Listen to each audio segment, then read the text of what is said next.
Now then, by the end of this video, you may see the Isaan women in a completely different way, or you will get cross.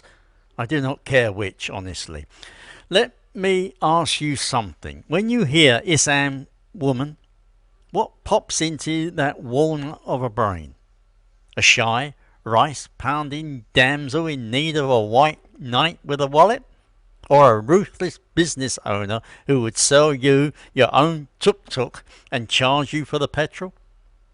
I'm going to let you stew on that for a bit, because the answer is a Victorian ghost in cheap linen trousers. Right, settle in. Name's Jeff. I'm from Bolton. For the last dozen odd years I have lived in a village in Isaan, so small that the chickens have names and the 7-Eleven is a 20-minute scooter ride away. I have seen the rain turn the red dirt to treacle. I have watched aunties gut fish with the precision of a surgeon and the humour of a dock worker. Besides, I have read, God help me, one too many online forums where some balding bloke from Ohio explains that Isaan women are naturally submissive. Naturally submissive!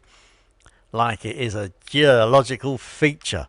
Like timid is embedded in the Mekong silt. Let me be blunt.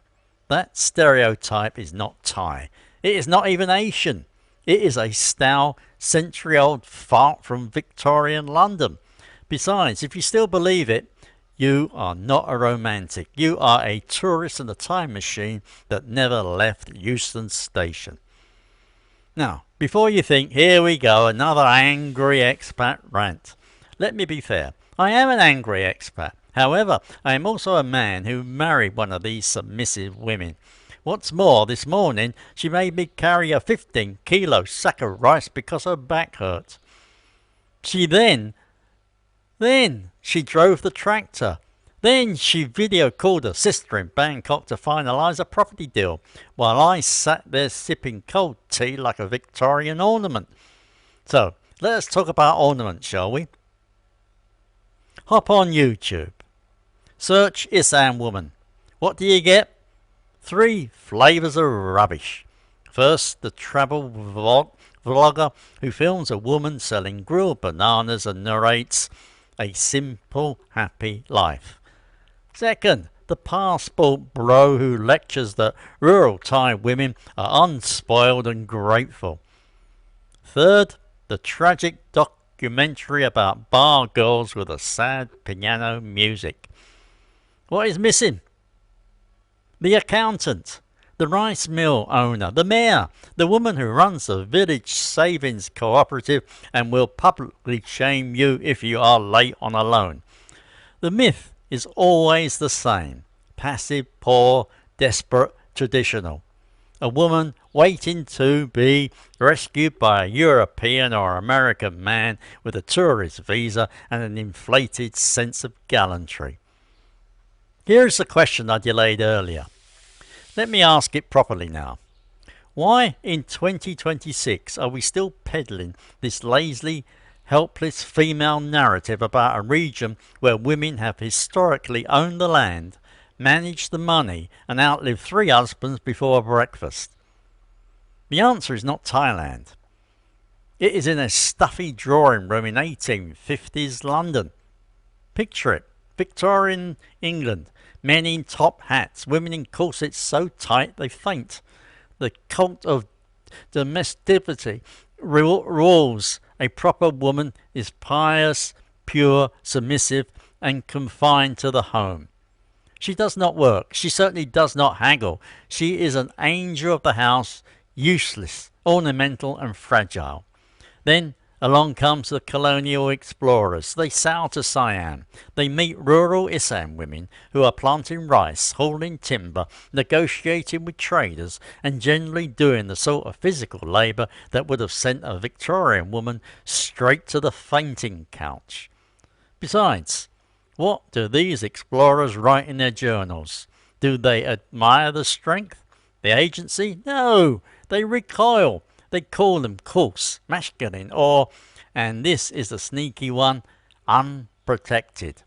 because a woman who does not need a man to survive was, to the Victorian mind, unnatural. Therefore, they invented a new narrative, the poor, downtrodden native woman who longed for Western chivalry.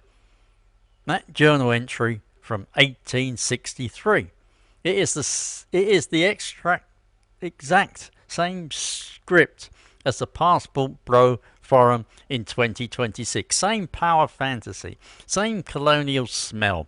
You see, when a Victorian man wrote, "These women are childlike and need guidance," what he really meant was, I am uncomfortable with a woman who can out-bargain me. On top of that, when a modern vlogger says Isaan women are traditional and submissive, it really means I want a partner who will not challenge my mediocrity. It is a hangover, a dusty inherited shortcut for men who cannot handle complexity. I once watched an Australian tourist try to explain to my neighbour May Somchet, a 62-year-old grandmother who runs a village lottery, owns 3 rice fields, and once chased a snake out of her kitchen with a broom, that she would be happier if she found a Western husband. She smiled, nodded, then asked how much debt he had. He went quiet. Let me tell you about Isaan's real history, not the brochure version. For centuries, many Isaan communities were matrilineal. Land passed from mother to daughter. A married man moved into her village. If the marriage failed, he left. She kept the house, the buffalo and the kids. Divorce was a shrug, not a scandal. Women worked the fields, yes, but that work was not servitude. It was ownership. You do not wade through mud up to your knees carrying a seedling tray for 12 hours and then go home and be submissive. You come home, demand dinner and tell your husband to fetch more water. The agriculture of Isaan, the brutal sun-blasted monsoon drown reality, does not produce wilting flowers. It produces women who can fix a broken water pump with a hairpin and negotiate a buffalo sow in 3 languages. The physical toughness required for that economy breeds a fierce independence, not fragility, never fragility. Yet the Victorian hangover says rural equals weak. Labour equals oppression. A woman working in the field must be a victim. No, that is billionaire's fantasy from a climate-controlled office. Real power is calloused hands and a sharp tongue. I remember the first time my wife's mother, a woman no taller than a shotgun, argued with the local district officer over a land boundary. She did not shout, she simply listed the facts, the measurements, and the names of every witness going back 40 years. The officer apologised. On the way home, she brought me an ice cream and said, "Englishman, you are quiet." I was quiet because I was terrified and impressed, mostly impressed. Now, let us jump to today, because the most hilarious part of this old stereotype is how badly it has aged.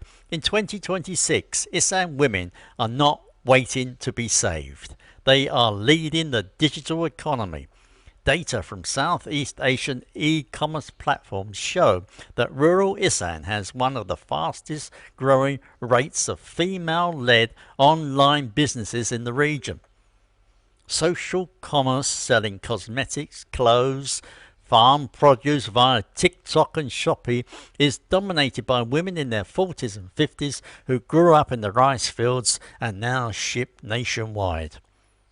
You have heard of soft power, yes?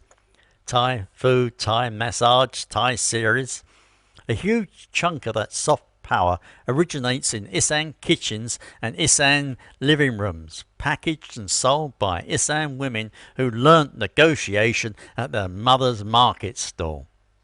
They are also leaving the village, not to become bargirls, to become accountants, nurses, engineers, and here is a fun one, provincial governors. Look up the data. Women hold the majority of household financial decision-making power in Isaan. They are the primary economic drivers. Men, often the supporting cast. Besides, on social media, Isaan curators are actively dismantling the Western cliché in real time. There is a gender of video now, very popular, very funny, where an Isaan woman plays the foreigner fantasy. She puts on a shy voice, bows excessively, says, "Oh, you strong man, I cook for you." Then she cuts to reality, her on a tractor, yelling at her husband to move and laughing that he thought she was serious. They mock us, rightfully, and we deserve it. Therefore, here's my challenge. Watch one travel vlog about Isaan. Then ask one question. Is this Victorian? Is the woman described as innocent, childlike, or unspoiled by feminism? That is the 1850s talking. Is she portrayed as grateful for any attention from a Western man? That is colonial gratitude, the idea that your presence is a gift. Is she shown only in traditional dress in a rice field with no phone, no opinions and no business? That is a postcard, not a person. These stereotypes are not harmless. They shape policy, tourism and the way Western men treat rural women. I have seen friends' marriages crumble because a man arrived expecting a servant and found a partner. I have seen women talked down to by tourists who assume Isaan means desperate. It does not. It means northeast. Besides, the people there have been managing their own affairs since before London had sewers. Respecting Isaan women means acknowledging agency, complexity, the fact that they might laugh at you, out-earn you and still make you a better person if you let them. It is not a romantic fantasy, it is real life, and real life is messier than a YouTube thumbnail. Therefore, here is my final thought, and you may quote me on the fridge magnet. Isaan is not a relic of the past. It is a blueprint for a self-made future. A future where women do not need saving. Where strength is not measured by how small a woman smiles. Where the tired old Victorian hangover, that dusty ghost of a moralizer who could not handle a woman with actual agency, is finally recognised for what it is. A lazy fiction written by men who were afraid of losing control. Now, I would say more, but my wife has just walked in and given me the look. The one that means you have been talking to the internet again, haven't you? She is pointing at the dishes. And I will do them, not because I am submissive, because she is scarier than any Victorian explorer ever was. So please smash that like button if you have ever had a stereotype shattered. Leave a comment, Victorian hangover, if you disagree with me. I will read them aloud to my wife for her entertainment. On top of that, subscribe if you want more grumpy truths from the rice paddies.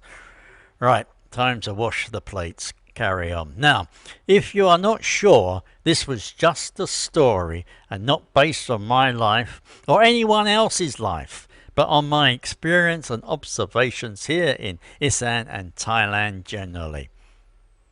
Take care and goodbye.